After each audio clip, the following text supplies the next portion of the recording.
c'est avec soulagement que les contribuables ont reçu leur taxe d'habitation et leur taxe foncière. Après la très mauvaise surprise de l'impôt sur le revenu, voilà une pause de la fiscalité locale bienvenue. Mais la trêve n'est que de circonstance, liée au contexte préélectoral communal. Car en matière de fiscalité locale, les communes donnent le là. Sur les quelques 47 milliards d'euros que rapportent les trois taxes ménages, taxe d'habitation, taxe sur le foncier bâti et taxe sur le foncier non bâti, les trois quarts vont directement aux communes et groupements de communes. Ce qui donne un profil très particulier à l'évolution des taux des taxes, comme le montre l'Observatoire du Forum pour la gestion des villes et des collectivités territoriales. En 2007, soit un an avant les échéances municipales de 2008, le recours au levier fiscal a été quasi nul. Le taux des taxes ménages gagnant 0,1% seulement.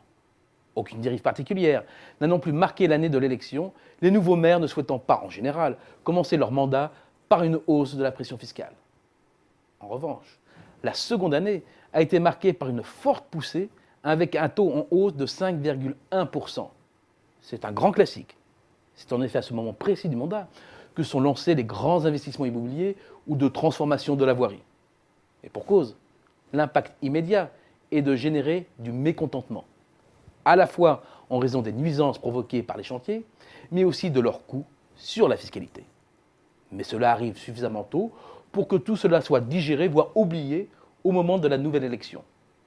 Reste juste, en fin de mandat, les retombées positives des investissements menés. Les années suivantes connaissent, comme d'habitude, une décélération progressive de la hausse du taux des taxes. En 2013, année préélectorale, la hausse est restée ainsi bloquée à 0,1%. Et demain, le déroulé est connu d'avance. 2014 devrait être une année plutôt sage, mais la hausse repartira de plus belle dès 2015. Car de la même gestion opportuniste de la fiscalité, l'heure est bien celle d'une hausse de la pression fiscale locale, quel que soit le type de collectivité locale.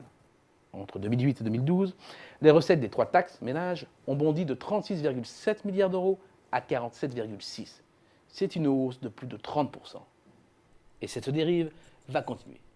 D'abord parce que les transferts de revenus de l'État vers les collectivités locales ne sont toujours pas à la hauteur des compétences transférées, et l'État a serré la vis aux collectivités. Ces dotations baisseront ainsi de 1,5 milliard d'euros en 2014 et d'autant encore en 2015, soit 2 fois plus qu'initialement prévu. Et après 2015, de nouvelles baisses ne sont pas à exclure, selon l'aveu même de la ministre déléguée à la décentralisation. Un manque à gagner qui va entraîner une hausse mécanique de la pression fiscale locale. Et ce n'est pas un hasard si le gouvernement a donné aux départements la possibilité d'augmenter en 2014 les droits de mutation sur les transactions immobilières jusqu'à 4,5% du prix de vente. Autre point sensible. Les rentrées des impôts économiques, comme ceux de la cotisation sur la valeur ajoutée des entreprises ou la taxe professionnelle, souffrent d'un environnement économique difficile qui sape la base fiscale, alors que les dépenses, elles, ne freinent pas. Loin de s'apaiser, la pression fiscale locale est amenée à se renforcer et ponctionner une part plus importante encore des revenus des Français.